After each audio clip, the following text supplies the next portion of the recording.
Lá fora, ocultos na vastidão do espaço, há planetas tão estranhos que nem mesmo a ficção científica poderia tê-los imaginado. Pela primeira vez, cientistas estão descobrindo planetas alienígenas além do nosso sistema solar. Lugares onde o gelo é quente e a chuva é feita de ferro. Eles são inexplorados, extraordinários e imprevisíveis. E em algum lugar, em meio a esses estranhos novos mundos, os cientistas procuram as maiores de todas as descobertas. Planetas como os nossos. Planetas alienígenas. Planetas alienígenas.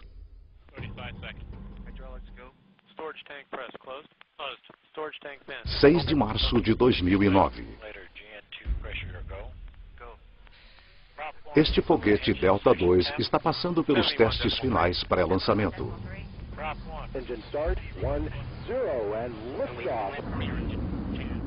É o início de uma missão extraordinariamente ambiciosa.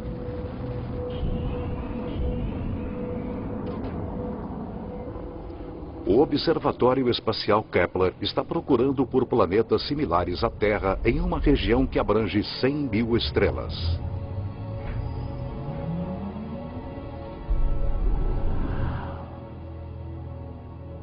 É a culminação de uma jornada que começou há mais de uma década, com uma das mais profundas descobertas científicas jamais realizadas.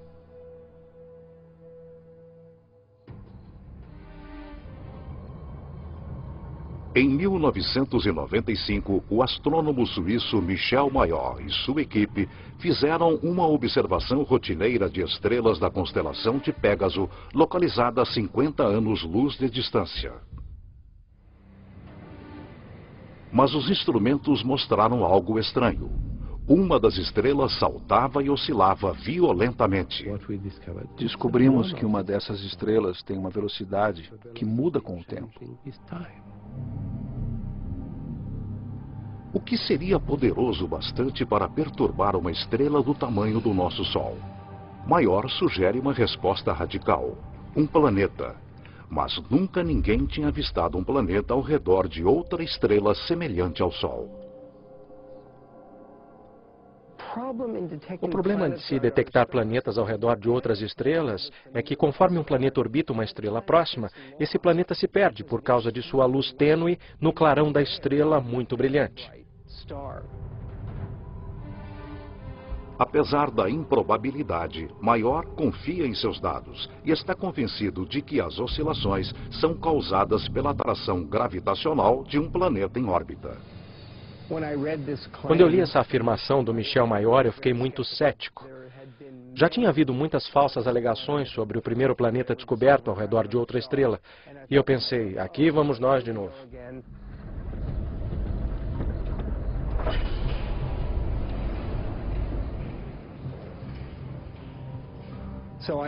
Então eu decidi observar a estrela por 4 noites consecutivas.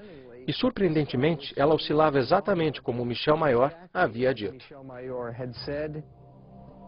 Michel Mayor e seu colega de equipe Didier Queloz anunciam sua descoberta que agita a comunidade científica. Eles encontraram pela primeira vez evidência reproduzível e confirmável da existência de um planeta ao redor de uma estrela semelhante ao Sol.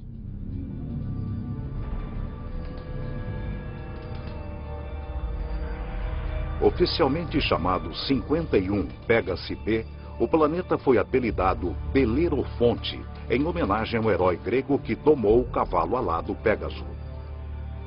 É um planeta que quebra todas as regras.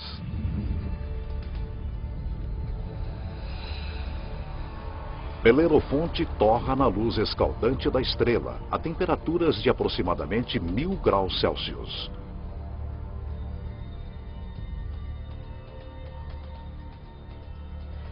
Tem quase 150 vezes a massa da Terra e é um gigante gasoso como Júpiter. Um gigante gasoso é um planeta composto principalmente por hidrogênio e hélio. Apenas as camadas exteriores são gasosas, mas por dentro são comprimidos a pressões tão gigantescas que não se parecem nada com gás. Diferente de qualquer coisa encontrada em nosso sistema solar, esta é uma classe completamente nova de planeta, que os cientistas chamam de Júpiter quente. Se formos ao Havaí e observarmos o fluxo da lava de lá, um Júpiter quente é tão quente quanto. É muito quente mesmo. A Terra se encontra a uma distância confortável de 150 milhões de quilômetros do Sol. Como esses Júpiteres quentes estão aproximadamente 100 vezes mais próximos, a quantidade de luz do Sol que eles recebem é 10.000 vezes maior. Se isto fosse uma estrela e isto um Júpiter quente, o Júpiter quente estaria a 3 ou 4 diâmetros estelares de distância da estrela. Então seria 1, 2, 3. Um Júpiter quente estaria próximo assim de sua estrela. Júpiteres quentes estão sujeitos à força de maré. Eles ficam virados com a mesma face para a estrela o tempo todo, assim como a Lua em relação à Terra. É permanentemente dia de um lado e permanentemente noite do outro. Se eu estivesse preso num Júpiter quente, eu gostaria de estar do lado de trás e torceria para que parte do calor do lado da frente, virado para a estrela, chegasse até a parte de trás.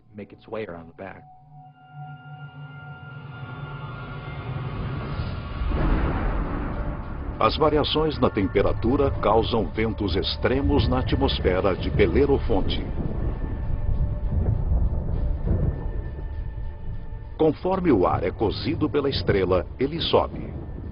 Ar mais frio avança para baixo para substituí-lo, assim como acontece na Terra.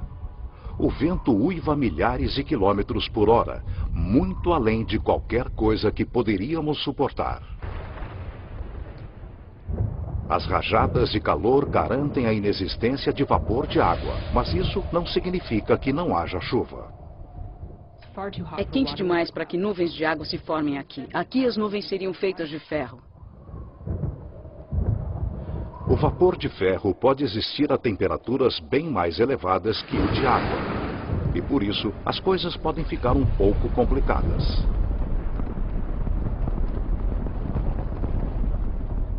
É melhor que seu guarda-chuva seja bem resistente, porque o ferro vai começar a cobri-lo rapidamente, torná-lo extremamente pesado e simplesmente o destruiria.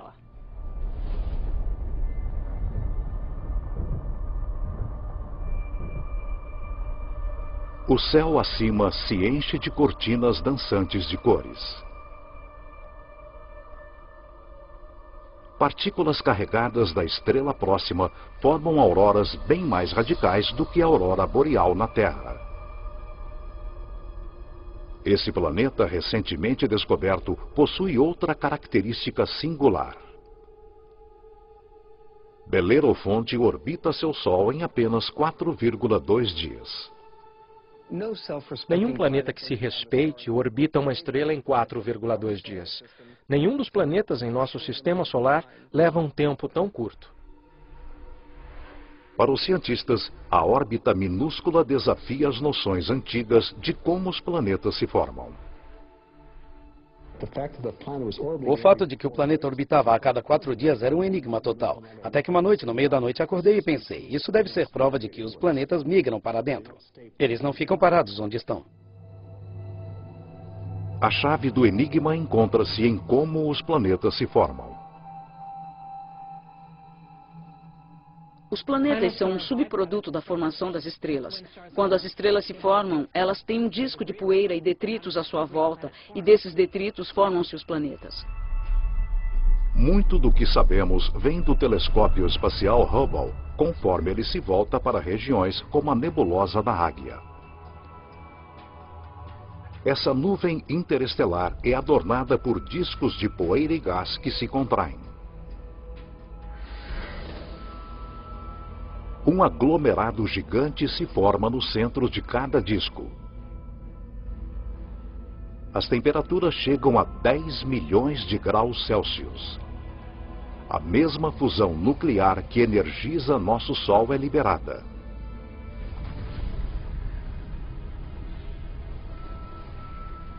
A estrela nasce. A radiação da estrela gera um vento estelar que empurra para longe a poeira e os detritos restantes. Parte da poeira sobrevive e permanece em órbita ao redor da estrela recém-nascida. Durante milhões de anos, a poeira vai se juntando e formando torrões que viram asteroides, e os asteroides viram planetas.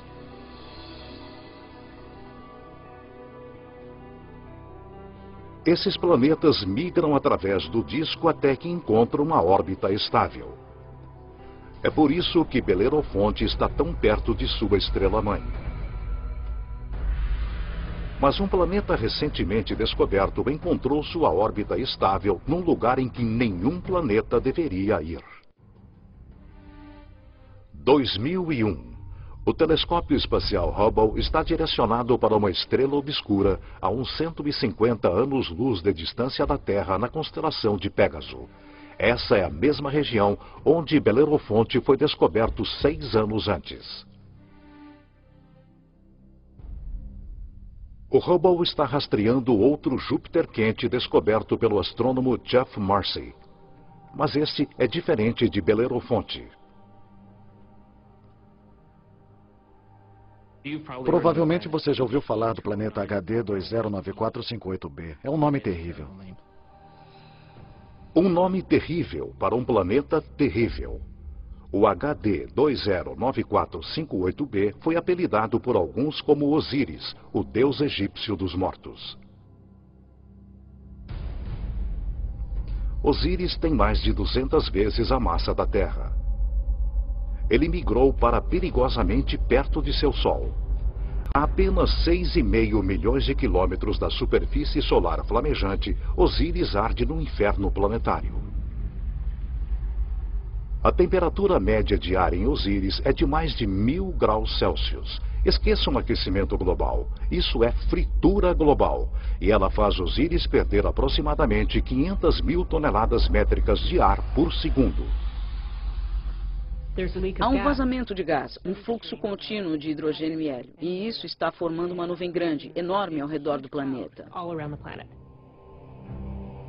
Sua atmosfera está vazando para dentro do espaço. Os cientistas especulam que um rastro colossal de gás esteja movendo-se em espiral através do planeta por milhares de quilômetros. Osíris apresenta para os astrônomos uma oportunidade sem precedentes. Usando o Hubble, eles analisam a atmosfera inchada do planeta alienígena. Esta é a primeira vez que podemos determinar a composição da atmosfera de um planeta extrasolar.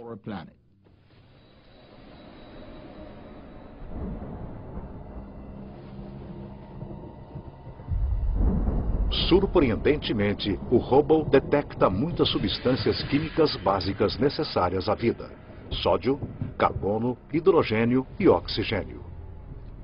Mas Osíris é quente demais para que nele haja vida como a conhecemos. No entanto, pode haver outras formas de vida que se desenvolvem em temperaturas mais elevadas.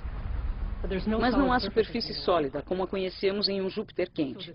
Então essa vida teria que ser de minúsculos micróbios flutuando em aerossóis. E sobre a nossa própria Terra, nós temos vida que flutua pela nossa atmosfera. Mas essa vida não começou lá. Por isso, quase certamente, não existiria vida em Júpiteres quentes. Os astrônomos descobriram muitos Júpiteres quentes desde que Belerofonte foi descoberto em 1995. Mas as condições nesses mundos os descartam como lugares onde o drama da vida pode se desenvolver.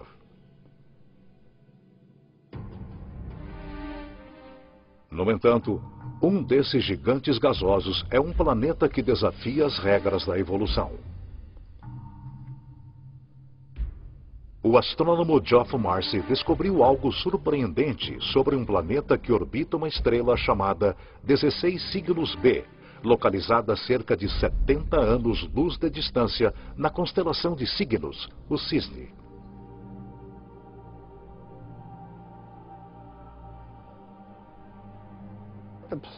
O planeta estava claramente em uma órbita alongada, o que o trazia para perto e depois para longe da estrela-mãe.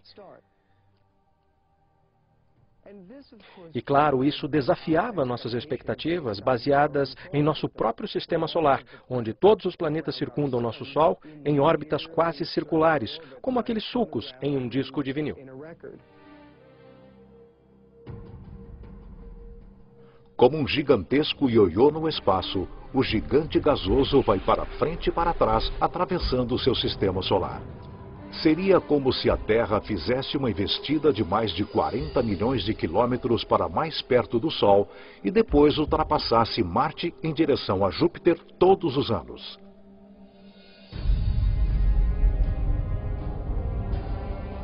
E como todos os gigantes gasosos do nosso sistema solar, este planeta ioiô provavelmente tem um séquito de luas. Marcy especula que uma dessas luas poderia ser semelhante à Terra. E é aí que começa a história interessante. Imaginem uma lua rochosa, com lagos, oceanos, talvez rios e quedas d'água sobre a superfície. A lua orbitando seu planeta e os dois orbitando a estrela-mãe. Diferente da lua sem ar que circula a Terra, essa lua é um mundo com estações extremas. Na Terra, as estações acontecem devido à inclinação de nosso planeta. Aqui, elas são causadas pela órbita alongada. Esses pobres planetas que estão nessas órbitas elípticas alongadas sofrem mudanças terríveis em seu clima no decorrer de um ano. Conforme chegam mais perto, o planeta ioiô e sua lua são esturricados pela estrela. Começa o verão. A atmosfera na Lua, semelhante à Terra, é castigada por tempestades extremas. Os furacões de categoria 5 sobre a Terra são pequenos redemoinhos comparados aos vórtices monstruosos que se formam aqui.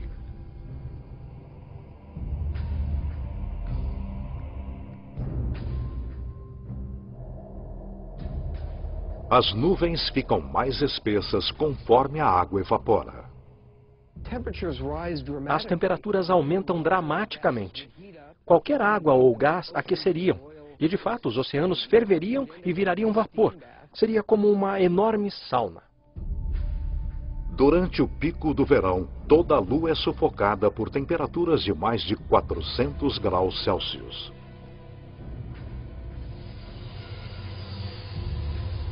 Este é o ponto mais próximo da estrela.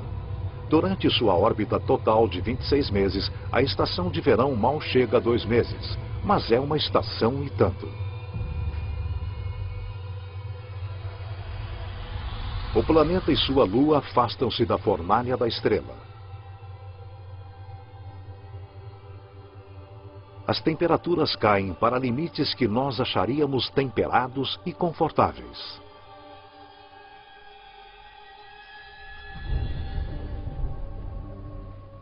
Com a chegada do outono, as chuvas retornam para a lua tostada. As bacias oceânicas secas enchem-se novamente e os mares sobem, formando novas linhas costeiras.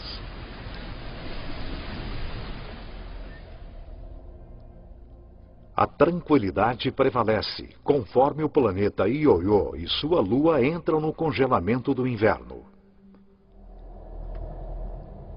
Agora, a mais de 320 milhões de quilômetros da estrela, o céu de dia é escuro. As temperaturas oscilam ao redor de menos 160 graus Celsius. Os oceanos congelam e as calotas polares se expandem por sobre a superfície da Lua, formando um lençol de gelo com muitos quilômetros de espessura que engloba todo o planeta. Os invernos são longos, duram 17 meses. Com a chegada da primavera, o Sol aparece radiante no céu sobre essa lua, conforme o gelo racha e derrete violentamente. Enormes icebergs soltam-se para dentro de um oceano tempestuoso que cresce rapidamente.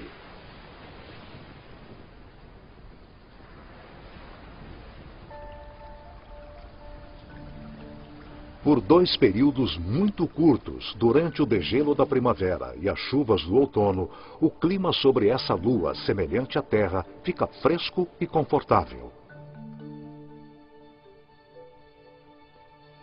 A uma distância de 150 milhões de quilômetros da estrela, aproximadamente a mesma distância entre a Terra e o Sol, a órbita elíptica desse planeta e sua Lua atravessa uma área ao redor da estrela que os cientistas chamam de zona habitável. As condições aqui são perfeitas para a vida. Se você estiver muito perto da estrela, é quente demais. Se estiver muito longe, aí será frio demais e tudo congelará. Mas, se você estiver bem no meio, é perfeito. Toda estrela tem uma zona habitável. A localização dessa região depende do tamanho e da temperatura da estrela. Em nosso sistema solar, Vênus marca a fronteira interna e Marte a fronteira externa.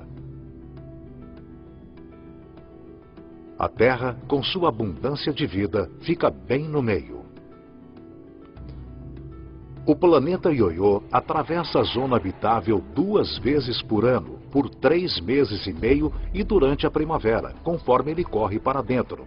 E novamente no outono, por 3 meses e meio, conforme ele volta apressado para as regiões mais frias do espaço.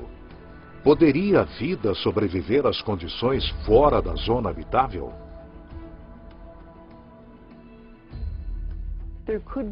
É possível que haja formas de vida inteligentes o suficiente para hibernarem, como fazem os animais da Terra durante a estação de inverno. Se isso parecer fantástico, pensem nas zonas das marés da Terra. Nas zonas das marés, a vida prolifera, é claro, perto da praia. E isso acontece apesar das correntes. A água vem e cobre muitas das formas de vida. Quando a maré baixa, a água retrocede, mas mesmo assim essas espécies sobrevivem perfeitamente bem. O estranho ciclo da órbita do planeta Ioiô cria condições transitórias apropriadas à vida, mas também à morte.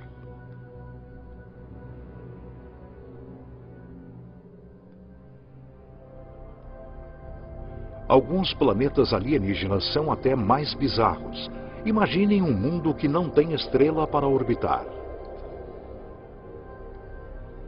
Os cientistas especulam que a nossa galáxia esteja cheia de planetas errantes, vagando pelos caminhos obscuros do espaço interestelar. São planetas órfãos, planetas expulsos de seu sistema solar pelo caos da migração planetária. Os astrônomos chamam esses mundos de planemos. Planemos são planetas sem estrela. Eles vagam pela galáxia indefinidamente. Que força gigantesca seria necessária para expulsar um planeta de seu sistema solar? Quando uma jovem estrela se forma, com um contingente de planetas à sua volta, muitos desses planetas interagem uns com os outros gravitacionalmente. Empurram uns aos outros, estilingam uns aos outros, de modo que um deles é ejetado do sistema planetário, eliminado do programa por votação. Se infelizmente você fosse um habitante de um planeta e fosse expulso por uma colisão ou quase colisão contra outro grande objeto, provavelmente se moveria rapidamente para fora da zona habitável. Há centenas de bilhões desses pobres planetas errantes, imprevisíveis e perdidos em nossa galáxia, a Via Láctea, sem uma estrela-mãe para lhe dar amor. Frios, escuros e silenciosos. Como os planemos não têm sol, eles são mundos sem dias nem anos.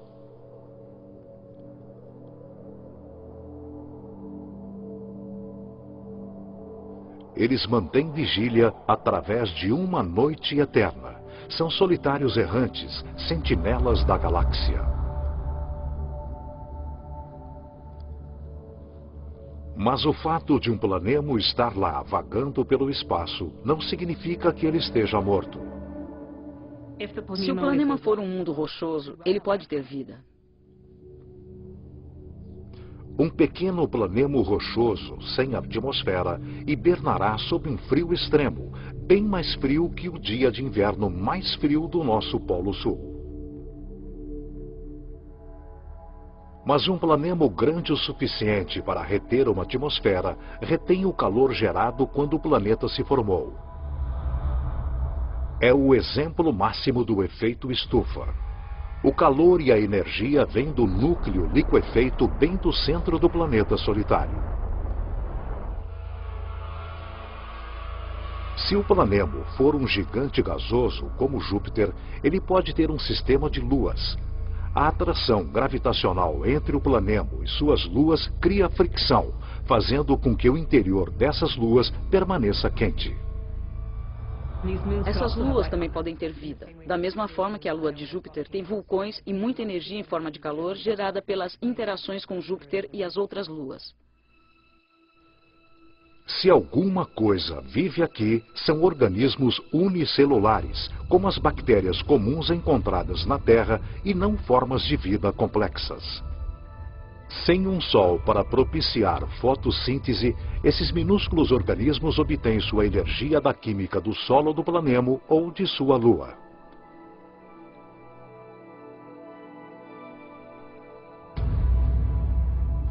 Há condições semelhantes na Terra. Colônias de bactérias são encontradas bem no fundo das minas na África do Sul. Elas não têm acesso a oxigênio ou à luz e sobrevivem inteiramente das substâncias químicas que produzem a partir da terra que as circunda. Seu metabolismo é extremamente lento e elas se reproduzem apenas uma vez a cada 1000 anos. Se há vida em um planemo sem Sol, essa vida poderia ser organismos como esses, isolados quando seu planeta era jovem. Enquanto os planemos adormecem sem serem perturbados, um mundo vem sendo destruído por mudanças caóticas desde o início dos tempos.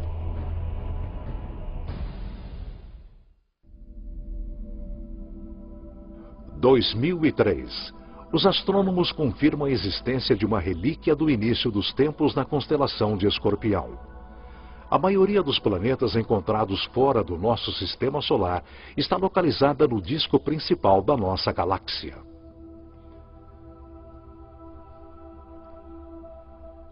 Mas este mundo está empoleirado bem acima do halo da Via Láctea, em um agrupamento de quase 10.000 estrelas primordiais.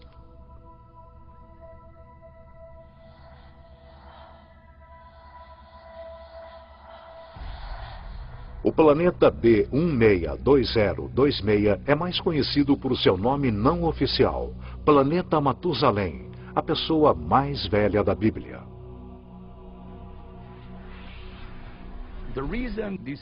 Ele ficou conhecido como Planeta Matusalém, porque aquele agrupamento tem cerca de 12 bilhões de anos. A Terra é uma adolescente planetária comparada ao velho Matusalém. Aproximadamente 8 bilhões de anos antes da Terra se formar, Matusalém já era um jovem gigante gasoso, talvez com tempestades violentas e um séquito de luas.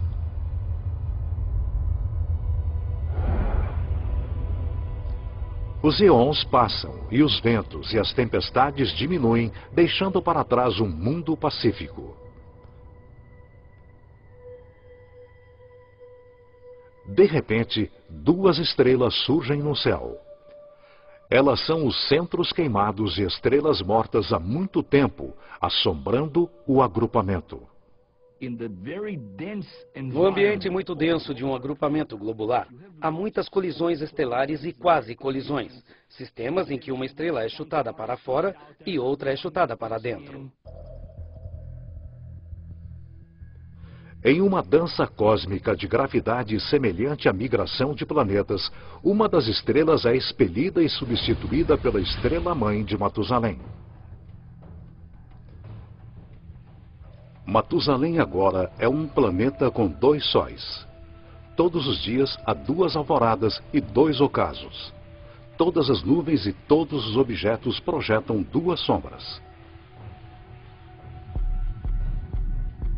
Com o tempo, a estrela-mãe original começa a se expandir, um sinal de que a estrela está morrendo. Ela incha até se tornar uma estrela gigante vermelha e transbordar para a estrela de nêutrons. A estrela de nêutrons devora a gigante vermelha.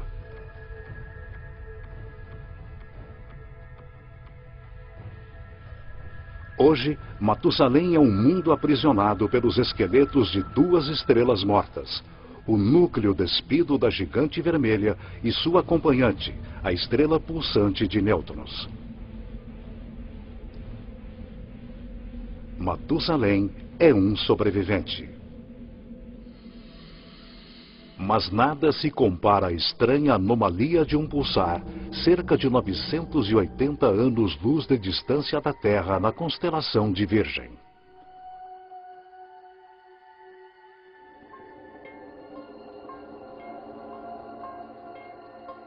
De longe, um pulsar parece uma luz piscando. Mas de perto, os pulsares bombardeiam seus arredores com radiação letal.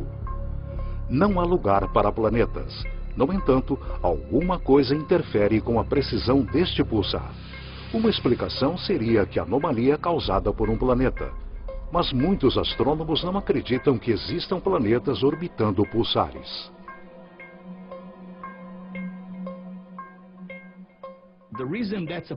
Isso é um problema, porque os pulsares são formados em explosões incríveis.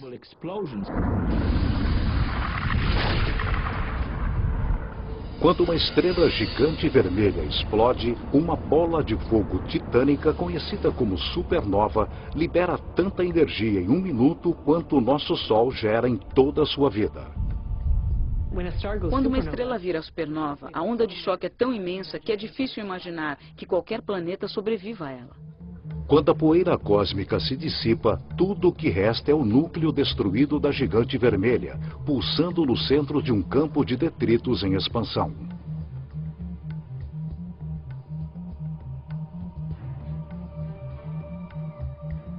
A matéria destruída pela explosão colossal volta para o pulsar e forma um disco.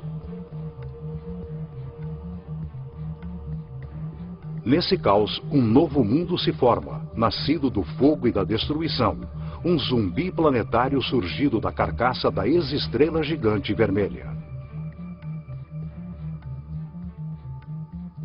É incrível que planetas possam se formar nesse ambiente. Um planeta que orbita um pulsar nos dá a impressão de estarmos numa discoteca com uma luz estroboscópica bem forte, que é o pulsar.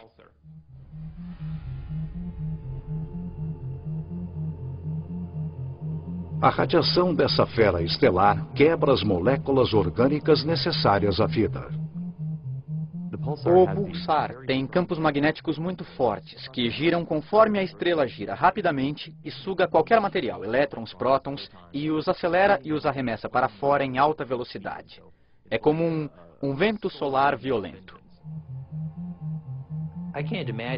Não imagino que haja qualquer oportunidade, mesmo para uma forma de vida simples, microbial, emergir e florescer num planeta orbitando um pulsar. Principalmente porque se você estiver no pulso, você estará severamente energizado. E se não estiver no pulso, estará completamente destituído de energia. A descoberta de planetas pulsares mostra como novos mundos podem se formar depois da destruição de uma estrela. Independentemente de onde surge um planeta, seu processo de nascimento é repleto de perigos.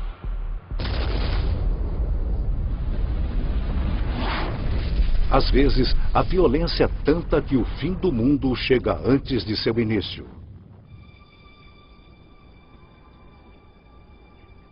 Em 2007, astrônomos usando o telescópio gigante Gemini Norte fazem uma estranha descoberta no agrupamento das Pleiades, cerca de 400 anos-luz da Terra. Uma estrela conhecida apenas por seu número de catálogo, HD 23514, é cercada por uma nuvem gigante de poeira e gás com um formato de uma rosca. A estrela no centro dessa formação tem cerca de 100 milhões de anos. Um bebê cósmico em termos astronômicos. O nosso Sol é 45 vezes mais velho. As condições são perfeitas para que se formem planetas. Mas a análise espectral descobre algo estranho. A poeira está completamente pulverizada.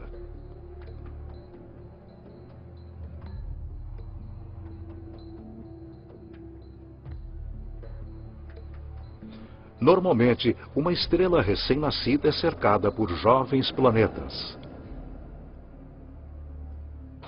Os planetas se formam ao redor da jovem estrela em um disco protoplanetário de gás e poeira. Então, esses planetas seguem seu alegre destino, orbitando a estrela, sem perceberem que estão em uma órbita próxima demais de outro planeta. Bilhões de anos atrás, dois planetas primordiais que orbitavam a HD 23514 espiralam para sua morte. Conforme os dois mundos se aproximam, as forças das marés achatam cada planeta do formato de esfera para o formato ovalado.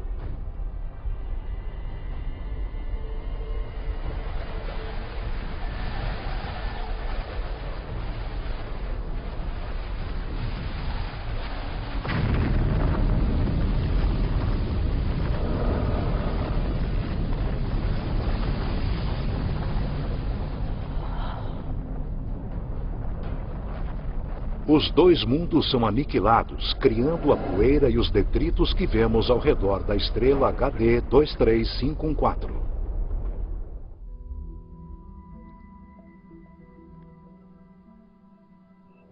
Há um novo planeta lá fora, um planeta cuja existência antes desconhecíamos. Não é apenas um planeta, é um novo tipo de planeta. Terra sob asteroides. Gosto de chamá-los de superterras. Eles são como a Terra, só que maiores, com até 10 vezes a massa da Terra. Uma das famílias de superterras se parece com a nossa própria Terra, continentes, oceanos. Algumas podem ser muito secas, como Marte. E também tem outra família que chamamos de mundos aquáticos, ou planetas oceanos, que são completamente cobertos por água. Bem-vindos a Gliese 581c.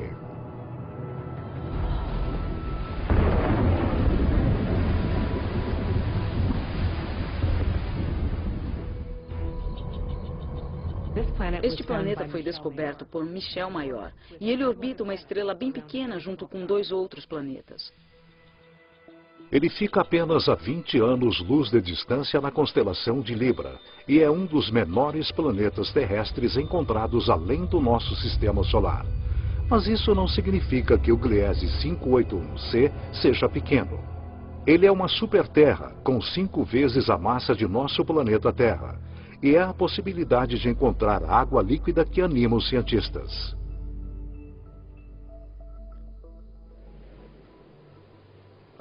Um planeta oceano dá a sensação de estarmos no meio do Oceano Pacífico, sem terra à vista, só água. Acima, nuvens brancas volumosas e céu azul. Os ventos sobre o mundo oceano são semelhantes aos da Terra. É um ótimo lugar para se velejar. O clima é absolutamente perfeito. Todos os dias o céu está azul e o sol fica sempre no mesmo lugar. Assim fica fácil fazer a previsão do tempo. Não há terra em lugar algum, nem bem abaixo da superfície.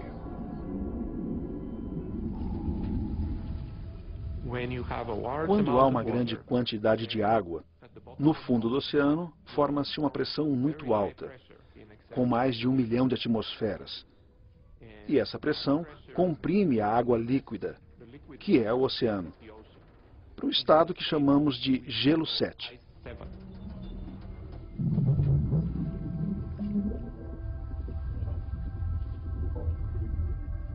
Não é como o gelo da nossa geladeira. As moléculas de água no gelo da nossa geladeira são meio que todas embaralhadas. Mas se o gelo se forma sob alta pressão, as moléculas de água ficam ordenadas e podem ficar alinhadas.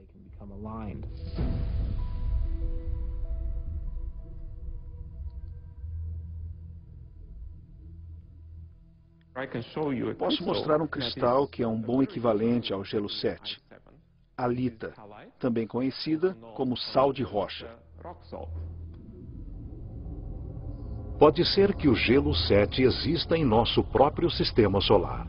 Europa, uma das luas de Júpiter, pode ter um manto de água líquida circundado por uma grossa crosta de gelo. A pressão da crosta é tão grande que pode existir gelo 7 bem no fundo desses mares desconhecidos. Se nós aumentarmos a escala e degelarmos Europa, ela pode ser um mundo aquático semelhante a Gliese 581c. Podemos imaginar que a vida possa surgir no mundo aquático. Afinal, a água é essencial à vida sobre a Terra. Em todo lugar no nosso planeta onde há água, há vida. Não encontramos uma gota d'água estéril sobre a Terra, a menos que a coloquemos no forno de micro-ondas. Nesse mundo aquático poderia haver bactérias ou qualquer tipo de vida no próprio oceano.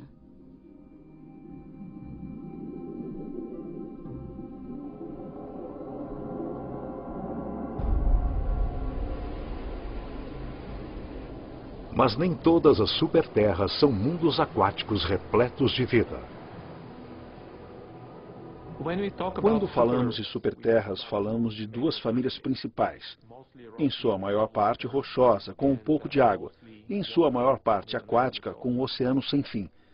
Mas temos que adicionar uma terceira família, de provavelmente superterras e planetas similares à Terra, muito raros, chamados planetas carbono.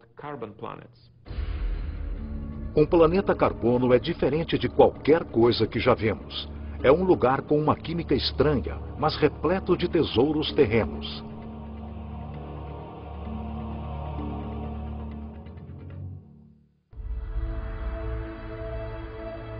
Por toda a nossa galáxia, há planetas que são áridos, pobres e inóspitos. Mas a ciência está na trilha de um novo tipo de planeta, um mundo inteiro de tesouros.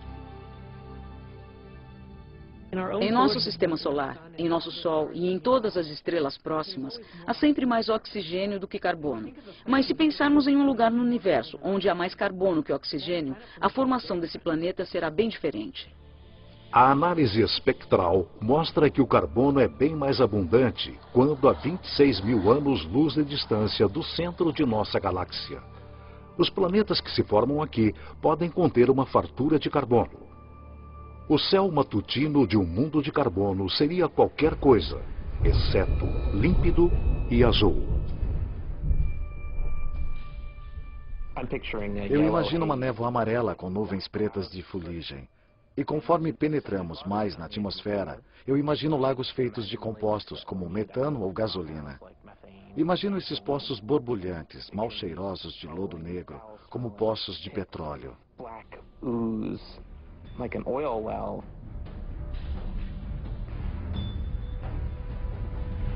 Com pouca ou nenhuma água na atmosfera, o ar é formado por compostos de carbono. Metano, butano, pentano, benzeno, todos esses tipos diferentes de compostos de carbono que se separam no refino da gasolina. Um dia pode chover benzeno, no outro pode chover butano. Por mais estranhos que possam parecer os planetas carbono, a qualidade do ar neles pode parecer familiar para alguns. O ar num planeta muito rico em benzeno será parecido ao de Los Angeles, com muitas partículas de smog, às quais infelizmente estamos acostumados por causa do escapamento dos automóveis. Apesar da poluição, planetas carbono podem ter um lado positivo bem atraente. É possível que vejamos diamantes, porque o planeta pode ter quantidades substanciais de carbono puro, composto do qual os diamantes são formados. Quando o carbono puro é comprimido, ele tende a se transformar em diamante. Os segredos de planetas exóticos como estes estão esperando para serem descobertos por toda a galáxia. Mas os astrônomos não vão se satisfazer até encontrarem o seu santo graal. Um planeta como o nosso, que sustente a vida. A próxima Terra.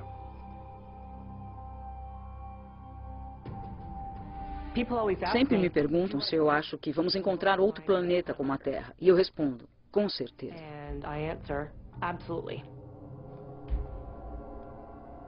Cada estrela provavelmente possui planetas aproximadamente do mesmo tamanho que a Terra. Achamos que cada estrela tem vários planetas com a massa da Terra ou a massa de superterras. Então, se temos 200 bilhões de estrelas na galáxia, pode haver 400 bilhões de terras ou mais. 400 bilhões de terras. O Observatório Espacial Kepler é o primeiro instrumento capaz de encontrar um desses planetas. O Kepler está direcionado para a constelação de Cygnus, no céu noturno, para 100.000 estrelas, e tira uma foto atrás da outra a cada minuto. E o objetivo do Kepler é simples: procurar entre as 100.000 estrelas aquelas que às vezes ficam escuras. Quando a estrela varia ligeiramente seu brilho, significa que um planeta está passando na sua frente, bloqueando parte de sua luz. O tempo durante o qual a estrela fica sem brilho e a quantidade de luz bloqueada dizem aos cientistas o tamanho do planeta e sua distância de seu Sol. Uma boa analogia para isso seria olhar para a oscilação na luz de uma lanterna no momento em que uma pequena mariposa passasse voando pelo foco da luz. A variação na luz conforme o planeta transita é minúscula.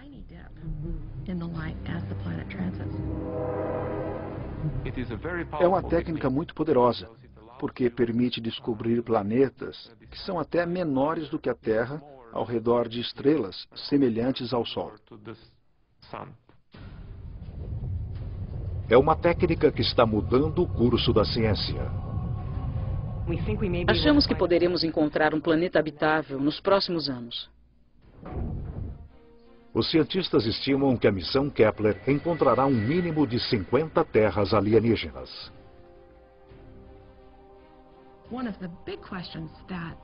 Uma das grandes dúvidas de quem procura a vida fora da Terra hoje é: será que reconheceremos a vida se a descobrirmos? As condições em uma terra alienígena podem fazer com que a vida evolua de forma diferente. Minha esperança é que vamos ver algum sinal que nos arrepiará totalmente. Seja qual for esse sinal, será o primeiro capítulo da maior história científica jamais contada. Versão Marshmallow São Paulo.